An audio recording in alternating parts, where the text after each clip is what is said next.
ساتوی پسرو وینو دا د شهیدانو کور، دا د باتورانو کور، دا د باتورانو کور، دا د باتورانو کور، دا د باتورانو کور. ستا کاڼي او بوټي ټول مونږ ته لالونه دي، وینا پرې توی شوې دا سره لکه ګلونه دي.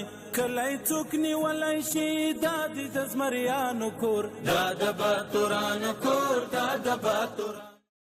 د لغمان ملي ټلویزیون ډیرو درنو لیدونکو د نن شپې خبري ټولګې ته ښه راغلاست. نن یکشنبه د 1415 هجري شمسي کال د وریه حمل میاشتې 23مه چې د 1440 هجري قمري کال د شوال المکرم میاشتې له 25مې او د 2026 میلادي کال د اپریل میاشتې له 12مې نیټې سره سمون لري. قدرمنو لیدونکو، تاسو تر دې مهاله د افغانستان ملي ټلویزیون د بیلابیلو خپرونو لیدونکي وئ.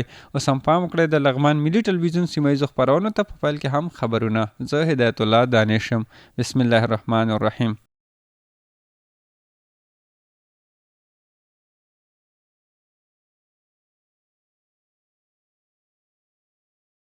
بسم الله الرحمن الرحیم.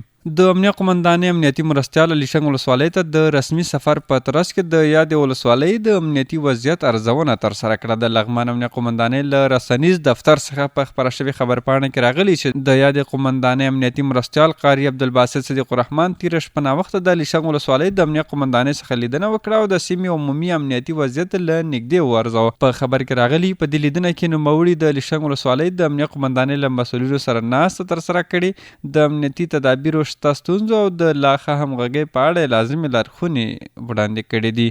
همدارنګه د امنیتي پرسونل د هڅو ستاینه کړې او ټینګار یې کړی چې د ولس د امنیت ټینګښت لپاره باید لا زیاتې هلې ځلې وشي.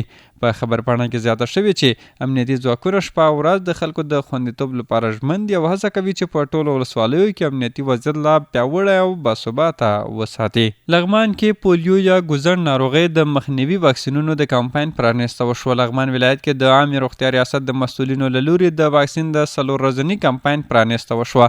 د دې ولایت د عامې روغتیا رئیس ډاکټر سمیع الله عابد نیازي په دې مراسمو کې وویل یاد کمپاین به د لغمان مرکز په شمول په ټولو ولسوالیو کې 4 ورځو پورې جریان ولري. نیازي زیاته کړه په یاد کمپاین کې به 211,914 هغه ماشومان چې عمرونه د 15 کالو څخه کم وي د ګوزڼ یا پولیو 2 څاڅکي واکسین ورکول کیږي. د نوموړي په خبره د دې کمپاین په جریان کې 190,542 ماشومانو ته به د ویټامین ای کپسول هم ورکول کیږي. ښاغلي عابد په ولسونو غږ وکړ چې د واکسین د کمپاین په روان بهیر کې له واکسیناتورانو سره مرسته وکړي. د ولایت مقام په استازولۍ د دفتر رئیس قاری شکر الله کاون د واکسین د برخې مسؤلینو او واکسیناتورانو ته سپارښتنه وکړه او وی ویل چې خپلې دندې په ښه توګه مخته یوسي ترڅو یو ماشوم هم له واکسین څخه پاتې نشي. یاد کمپاین څو ماشومانو ته د عامې روغتیا رئیس او د یو شمېر ادارو مسؤلینو په لاسونو د 2 څاڅکو واکسین په تطبیق سره رسما پیل شو. مسؤلین وايي لغمان کې تر 15 ملي متره باران شوی او د وچکالۍ کچه کمه کړې ده. له اوږدې وچکالۍ وروسته په لغمان کې وروستیو بارانونو د بزګرانو هیلې بیا ژوندۍ کړې دي. د دې ولایت د اوبو او انرژۍ ریاست د معلوماتو له مخې د تېرې اونۍ راپدې خوا شاوخوا 15 ملي متره باران وریدلی چې د ځمکې لاندې د اوبو د زیاتوالي، طبیعي سرچینو د بیا راژوندي کېدلو او د کرنې سکتور لپاره یو مهم بدلون بلل کېږي. د اوبو انرژۍ ریاست رئیس مولوي شیرجان راشدي وايي په مرکز مهترلام او ټولو ولسوالیو کې دا وروستی باران نه یوازې د ځمکې پر سطحه د اوبو کچه لوړه کړې بلکې د ځمکې لاندې اوبو په تغذیه کې هم مهم رول لوبولی دی. د سیندونو، ویالو او چینو اوبه راژوندۍ شوي، څاګانې او کاریزونه فعال شوي دي. د کرنې ریاست مسؤلین هم دا باران د کرنیز سکتور لپاره ګټور بولي.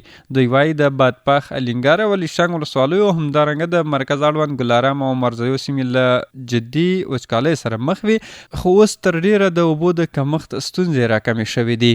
مسؤلین زیاتوي چې دا باران به د للمي یا باراني ځمکو پر حاصلاتو مستقیم اغیز ولري او تمه ده چې سږکال به د غنمو او میوه لرونکو باغونو او نورو کرنیزو فصلونو حاصلات زیات شي.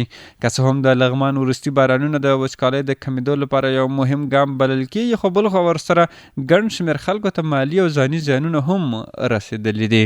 لغمان کې د ولسوالیو جام تر عنوان لاندې د کرکټ شلاوریزې سیالۍ پیل شوې. بل لور ته په یادو سیالیو کې بوخت لوبغاړي خوښي څرګندوي او له خلکو غواړي چې د لوبې له نږدې وڅاري. دا په لغمان ولایت کې د کرکټ ملي لوبغالی دی. دلته تازه د دې ولایت د کرکټ امریت له لوري د ولسوالیو جام تر عنوان لاندې 20 اوریزې سیالۍ پیل شوې دي.